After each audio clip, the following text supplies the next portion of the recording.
So, yung structure ng bahay, madam, original, ano? This is 90% original. 90%. 137 years old na house. Isa sa house na hindi nasunog yung Second World War.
Okay mga kachibero, so nagbabalik nga tayo dito sa Casa Segunda. So siya yung first love ni Dr. Jose Rizal. Ayan. So galing na tayo dito, kung di ako nagkakamali, 8 months ago or 7 months ago. So doon sa mga hindi pa nakakapanood, ayan, para sa inyo ito. And doon naman sa mga nakapanood na, I hope na panoorin nyo pa rin ang vlog na ito. Pero kung ayaw nyo, okay lang naman. Halika, pasok na tayo.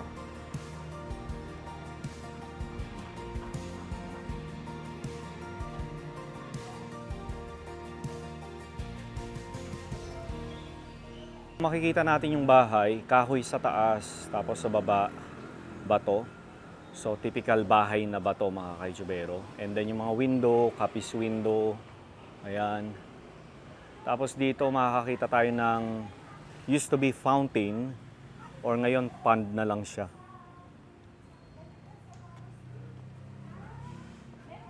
Ayan.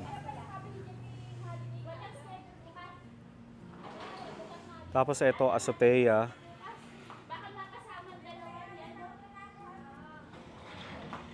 Ayan, kasama uli natin si Ma'am Idel. Hello Ma'am Idel, magandang umaga po. Hello po. Welcome po dito sa Casa de Segunda.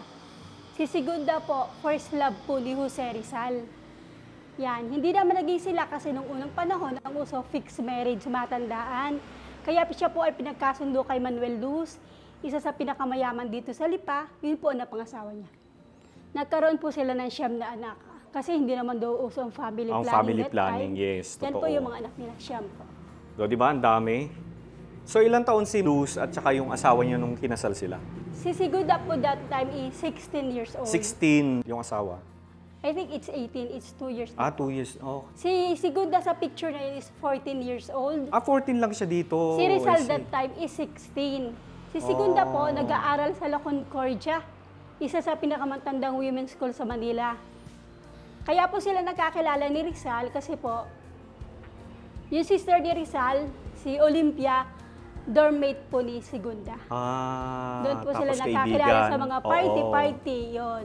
Kaya lang that time, hindi na pwedeng ligawan si Segunda, hindi na siya pwedeng lapitan. Dahil engaged na nga siya kay Manuel Luz. Tapos yung nalaman daw ni Manuel Luz na nagkakagusto si Rizal nga, at the age of 16, pinauwi na dito sa Lipa para sila magpakasal. Kaya nagpakasal na sila at the age of 16. 16 and 18, no? So ito yung kanilang mga anak. So 1, 2, 3, 4, 5, 6, 7, 8, 9. Sila mama, no? Yeah, yan sila nung matanda na. Yeah. Pero wala nang buhay sa mga anak nila ngayon, Wala no? na po. Wala na. Kasi po yung namamahala ngayon dito, isa sa mga descendant is 83 years old na. Saan siya Fourth nagmula? generation. Saan siya Dito nagmula? po siya nagmula. Ano siya? Apo? Kay Paslus. Apo ni Paslus, anak po siya ni Carlos. Ayun. Okay. Dito, anak siya ni Carlos. So, yung structure ng bahay, madam, This is 90% original. 90%. 137 years old na house. Isa sa house na hindi nasunog yung Second World War. 5 lang yung nakasurvive. O, 5 lang. Noong unang panahon daw kasi yumaman ang lipagawa ng kaping barako, palakihan sila ng bahay. Oo nga. Nagustuhan ng mga Hapon na tumira dito. Ayaw umalis ng Hapon. Ang ginawa ng US, bombahin ang lipa. Kaya nadama yung mga bahay. 5 lang yung nakasurvive. Isa ito lang yung open sa public sa libang yun. So, lahat original, ha? Yes, Yung mga sahig, walang pinalitan. Sahig, opo. Oo. Pero siyempre, yung bubong, kailangan Yes, talagang opo. palitan yan, ano? May mga pinalitan dito, like yung sinabi ni ma'am kanina na 90% na original, pero yung 10% like yung bubong, mga repair-repair ng mga, Saka yung azotea. Azotea. Yung terrace, ayun po ay pinarestore na lang. Pinarestore. Eto ma'am, ano yun dito? Wala na to, Ayan, no? yan po, kung nakita ninyo, yan po ilalim na yan, yun po yung bodega nila. Ito. Yan po yung kanilang, yung underground yan. Oh, really? Yan daw po yung taguan ng pera noong unang panahon.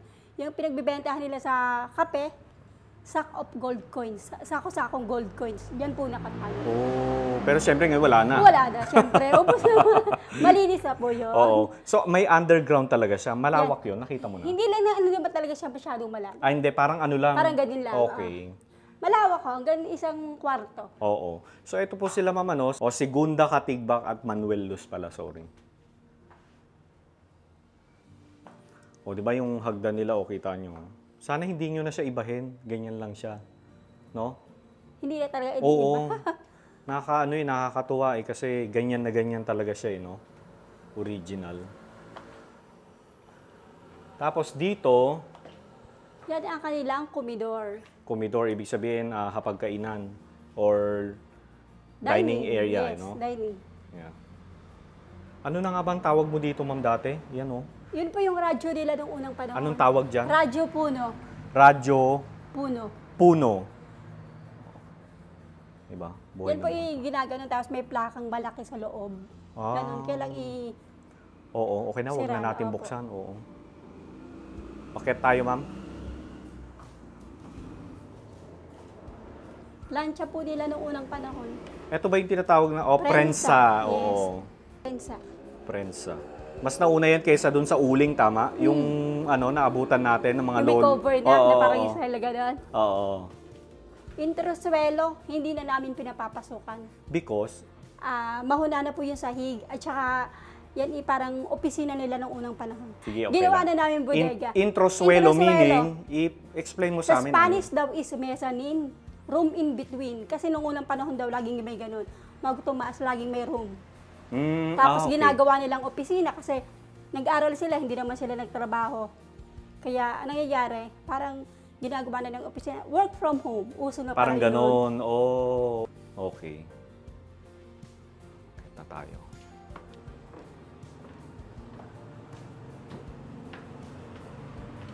Oh. Ito po yung kanilang salas. Ito yung pinakasalan nila talaga, no? Opo.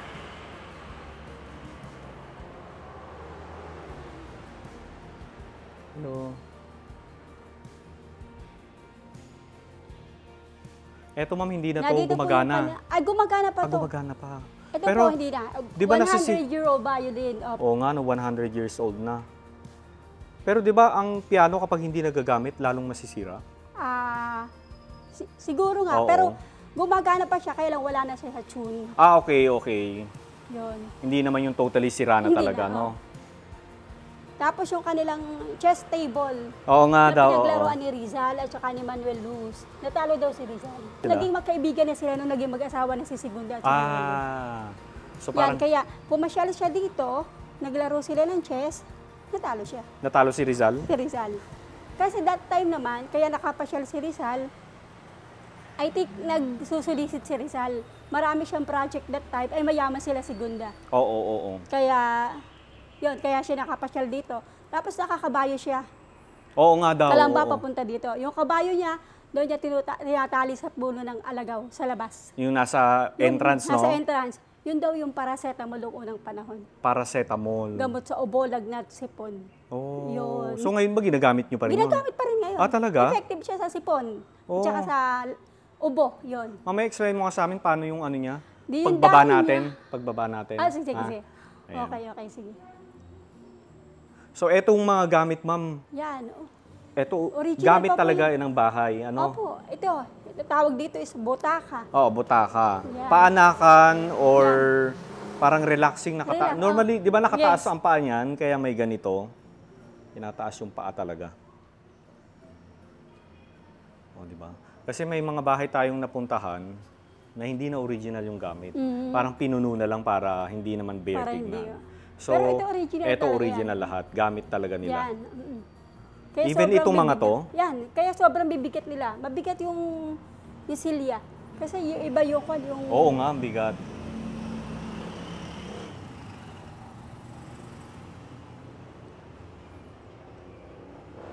Ma'am, sino po siya?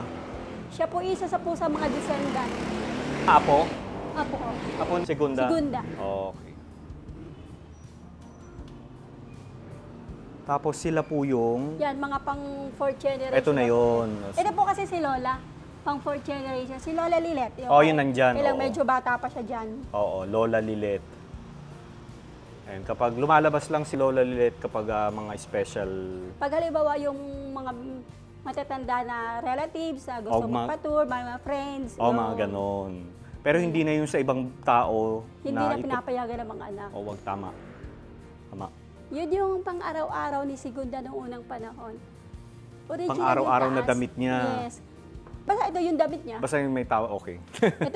Ito yung hindi Basta na yan, original ganyan palda. yung- Basta ito yung everyday wear na. Actually, dalawa yan. Yung isa pang party, kailang nasira na yung isa. Ito pa rin talaga yung damit niya na yun. Ito, Wow. original yan. Ma'am, ito saang bahay ito? Alam mo? Yan. Yung mga nasa painting, yan yung 5 bahay na hindi nasunog. Mga hindi nasunog. Ito ba, buhay pa ba ito ngayon? Hindi na buhay yan. Ang buhay lang yan. Ito yung kasa eh. Yan. Anong tawag? Ito yung kasa, yung nasa gitna. Ah, okay, okay. Ito yun. Itong 4, So yun, at saka to, wala na yan ngayon. wala na yan. Parang, oh, Ito, ang alam ko ito, parang wala. wala na. Parang alam ko kung saan yan. Ito parang yung, hindi ko alam, kasi parang meron diyang ginawang kainan yung baba. Yung taas lang yung Pero dito lang ba tinitirahan. yan? Nung binomba ang Lipa, 5 bahay ang natira. nakasurvive, yes. Kasama itong... Ito. Tapos ito lang yung open sa public. Tapos yung 4, yung 3 napabayaan na yata. Yung isa Natanggal nga, na. yung nadodoon sa may papuntang Carmel. Oo, yung Luz Librea Bautista, yes. Tapos eto, ma'am, Ito yung isang room, extra room. parang Yung guest mga- room. Yes. no? Yung mga bata naman daw that time, sa banig lang natutulog. Oo nga, oo. Kaya yan, wala silang kutsyon nung unang panahon. Hindi ito original yung kutsyon. Pero yung bed frame, Ayun.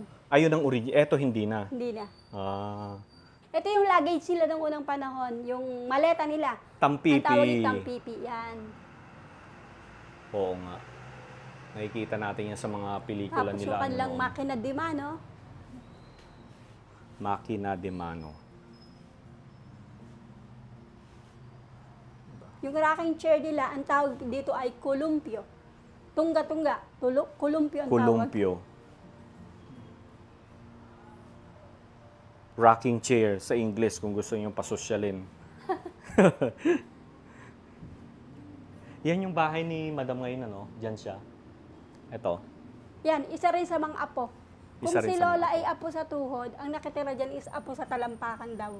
Kasi pamangkin na ni Lola eh. Ngayon ko lang narinig yan, apo sa talampakan. Oo. Meron ganon? Meron. Oh, Kasi ba apo sa tuhod sa Oo. talampakan? Oo. After talampakan, wala na siya. Alam mo ngayon ko lang Baka narinig yan, apo sa siya. talampakan. Siya, alam niyo na ngayon, apo sa talampakan. Talampakan. Kasi okay. pamangkin ni Lola yun eh. Oo. Kaya, apo na ni Lola, ay apo sa talampakan na yun. Talampakan na. I Yun ang see. tawag doon. Oh. So, pag wala na sa talampakan, Ay, malayo yung pinsan na, hindi na Okay, kasali. okay. Ito yung kwarto nila Segunda. Yan. tsaka nung asawa niya. Yan, tsaka ni Manuel Luz. Yan. Pero yung bed frame, Yan pa rin po Original yun? pa yan. Oh. Kahit yung gano'n, yung tawag pala dito is solehiya. Oh, yung Dito, bed niya, yun oo. doon.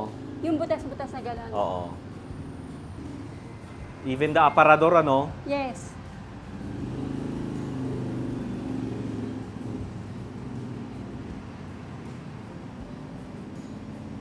Oo nga, Almario. almario. Ngayon ko lang nakita yun. Last time nung pumunta ako, hindi ko nakita yung Hindi almario. nakita. Oo. Yan, almario tawag Ito, siya. almario. Lagayan ng unan. Yes. Ayan, oh. Tapos yung kanilang Nagkaroon ka rin ba arinola. ng ganyan? Ay, hindi. Kami nagkaroon. O, talaga? Sa lola ko. Arinola nung araw, ano.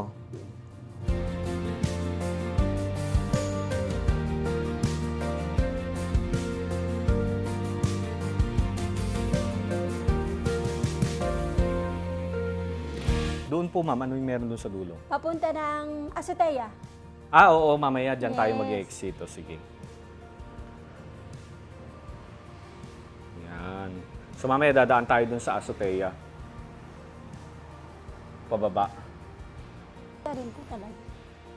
Ito po yung kanilang upuan. Ang tawag po dito is batibot. Batibot? Mga tawag sa mga upuan na yun. Batibot. Oh, batibot. So, ibig sabihin, yung upuan na yan, gamit talaga rin nila yan noon pa. Medyo, ang napalitan po dito is ganito. Kasi dati is kahoy. Oo, Kasi oo. sobrang nababasa ng ulan. Oo. Ito, pero ang mga frame ng ganyan, mga original Bakal po yan. talaga. Opo. Even itong ano, kahoy Yan. din ba Opo. siya dati? Opo. Oh. Batibot ang tawag. Diba? Even ito, kahoy din noon. Kahoy yan. Mga kahoy lang yan. O, syempre kapag outdoor talaga, kailangan mo na siyang iganyan, no? Pag kahoy talaga, madaling masira.